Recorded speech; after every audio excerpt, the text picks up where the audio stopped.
Seniors require different driving requirements.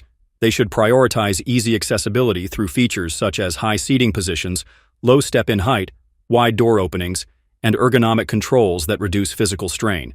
Additionally, the cars that your seniors should drive must ensure comfort and safety on the road. Basically, this means that they must retain road comfort and safety, as well as unhampered visibility and advanced driving assistance systems. Believe it or not all vehicles have these qualities. Hello everyone, this is Scott from Carland TV. It's time to get in the front seat, as today I am going to give you some examples of cars and vehicles that are not senior-friendly at all.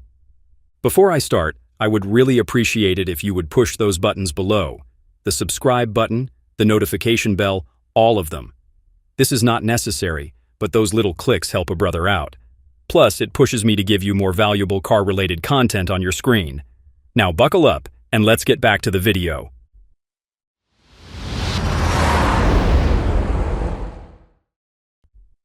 Land Rover Discovery. I don't know about some seniors, but many are quite keen on buying luxury cars after their retirement. And well, that's their hard-earned cash, so sure, they can buy what they want. But I am seriously against purchasing a Land Rover Discovery.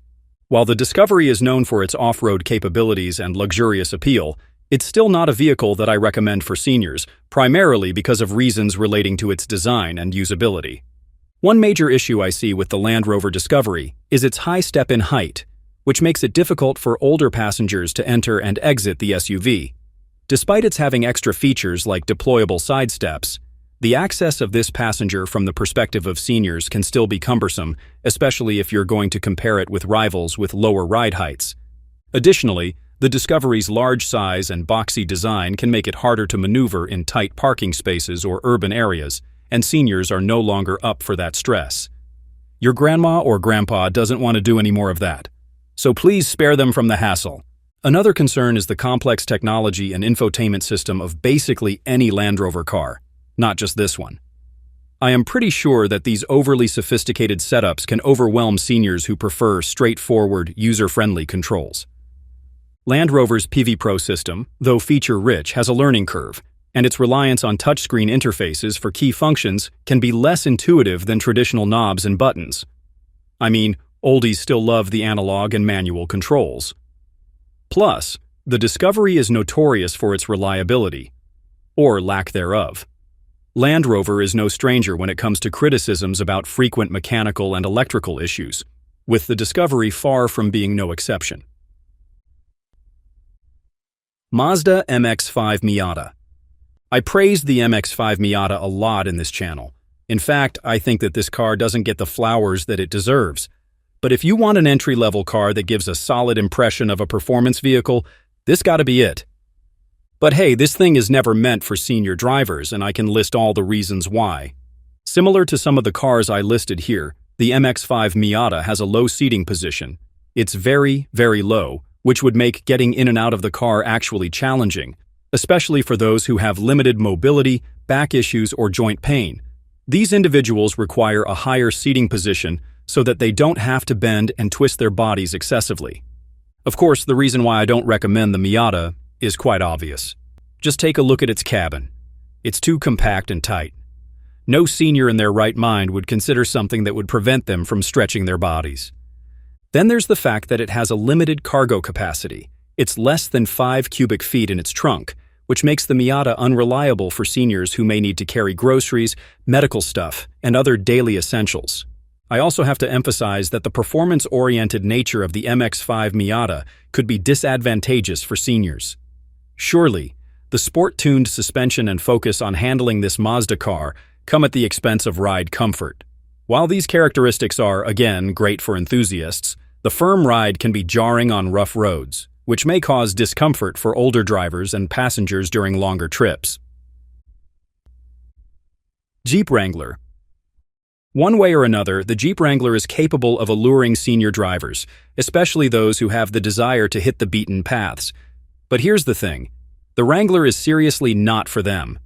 In a nutshell, the Jeep Wrangler is not a suitable vehicle for seniors because of its utilitarian-focused design, which, of course, is not bad in the grand scheme of things. It prioritizes off-road capabilities, which is actually the intention of this SUV anyway. But at the same time, its comfort and ease of use are both average at most. Technically, that means that this vehicle is not suitable for senior drivers. Let me give you an example. One of the most significant challenges for seniors is the high step-in height of the Wrangler, especially in certain models that were equipped with larger off-road tires or lifted suspensions. If you're someone who has limited mobility or joint issues, you'll really find it physically difficult or taxing to climb in and out of the vehicle, especially in the absence of grab handles or running boards. May find it physically taxing to climb in and out of the vehicle, particularly without the assistance of running boards or grab handles. You get my point now, right? But that's not the only issue here. The Wrangler has removable doors and roof panels, which are great in terms of extra outdoor perks. However, they need you to remove or install them manually, and these things might already be too physically demanding for drivers with reduced physical strength or flexibility. Moreover, the insulation from the removable roof panel is quite lacking, which in turn causes a lot of road noise. It makes the interior far from being serene and comfortable. All of these things make the Wrangler a poor choice for a car for seniors. Chevrolet Camaro. A lot of us, including me, I have a more or less good impression of the Camaro. It has good driving dynamics and chops that allow it to provide an engaging drive to its drivers and passengers. But if you're a senior, the Camaro is a no-no. So you see, a lot of Camaro's features are not ideal for older drivers. One of the reasons for this is its low seating position. If you're still young, this matter is inconsequential. However, for individuals with limited mobility, the low seating setup of the Camaro might not be favorable. It makes entry and exit a lot more difficult, especially if you're going to cater to individuals with limited mobility. Additionally, the Camaro has a high belt line and small windows, which is a combination that restricts the car's outward visibility.